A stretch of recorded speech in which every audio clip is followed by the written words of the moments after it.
നമ്മൾ ഇന്ന് വിസിറ്റ് ചെയ്യാൻ പോകുന്നത് ട്രവി ഫൗണ്ടെയിൻ ആണ് കേട്ടോ. വേൾഡിലെ ഏറ്റവും ഫേമസ് ആയിട്ടുള്ള ഒരു ഫൗണ്ടെയിൻ ആണിത്. നമ്മൾ അവിടെ എത്തിയപ്പോൾ നല്ല ക്രൗഡഡ് ആയിരുന്നു. അവിടെ ഏർലി മോർണിംഗ് നമ്മൾ വരായിരുന്നെങ്കിൽ വലിയ തിരക്കില്ലാണ്ട് നമുക്ക് അവിടെ നിന്ന് ഫോട്ടോസ് ഒക്കെ എടുക്കായിരുന്നു കേട്ടോ. കുഴപ്പമില്ല, നമ്മൾ കുറച്ചു നേരം ക്യൂവിൽ നിന്നിട്ടാണെങ്കിലും നമുക്ക് നന്നായിട്ട് ഫൗണ്ടെയിൻ കാണാനും ഫോട്ടോസൊക്കെ എടുക്കാൻ പറ്റിയിട്ടോ. ഇവിടെ എത്തിയാലുള്ള ഒരു ട്രഡീഷൻ എന്താന്ന് വെച്ചാൽ നമുക്ക് 3 കോയിൻസ് വീതം ഈ ഒരു ഫൗണ്ടെയിനിലേക്ക് എറിയാം കേട്ടോ. അതായത് ആദ്യത്തെ കോയിൻ എറിയുന്നത് നമ്മൾ വീണ്ടും റോമിലേക്ക് തിരിച്ചു വരും എന്നുള്ളൊരു വിശ്വാസമാണ്. അങ്ങനെ ഞങ്ങൾ രണ്ടുപേരും ഓരോ കോയിൻ വീതം ഈ ഫൗണ്ടെയിനിലേക്ക് എറിഞ്ഞു കേട്ടോ. അത് കഴിഞ്ഞിട്ട് നമ്മൾ പോയത് ഒരു സർബത്ത് കഴിക്കാനാണ്. ഈ സർബത്ത് നമ്മുടെ നാട്ടിലെ സർബത്ത് പോലെയല്ല കേട്ടോ. ഇവിടെ അത്യാവശ്യം വൈറലായിട്ടുള്ള ഒരു ഡെസേർട്ടാണിത്. ഇവിടെ ഇത് പല ഫ്ലേവേഴ്സിൽ അവൈലബിൾ ആണ് കേട്ടോ.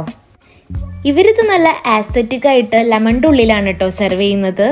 ഞാൻ ചൂസ് ചെയ്ത ഫ്ലേവർ ലെമൺ ചീസ് കേക്ക് ആണ് കേട്ടോ. കഴിഞ്ഞ കുറേ ദിവസമായിട്ട് എൻ്റെ ഇൻസ്റ്റഗ്രാം ഫീഡിൽ നിറഞ്ഞു നിൽക്കുന്നത് ഈ ഒരു ഡെസേർട്ടായിരുന്നു കേട്ടോ. നമ്മുടെ നാട്ടിലെ കോക്കനട്ടൊക്കെ പോലെ ഇവിടെ ഏറ്റവും കൂടുതൽ അവൈലബിൾ ആവുന്ന ഒരു ഫ്രൂട്ടാണ് കേട്ടോ ലെമൺ. അതുകൊണ്ട് തന്നെ ഇവർ ഒരുപാട് ലെമണിൻ്റെ പ്രൊഡക്ട്സ് ഒക്കെ പ്രൊഡ്യൂസ് ചെയ്യുന്നുണ്ട് കേട്ടോ. ഈ ഒരു ഷോപ്പ് തന്നെ അവർ ഡിസൈൻ ചെയ്തിരിക്കുന്നത് ലെമണിൻ്റെ ഒരു തീമിലാണ് കേട്ടോ.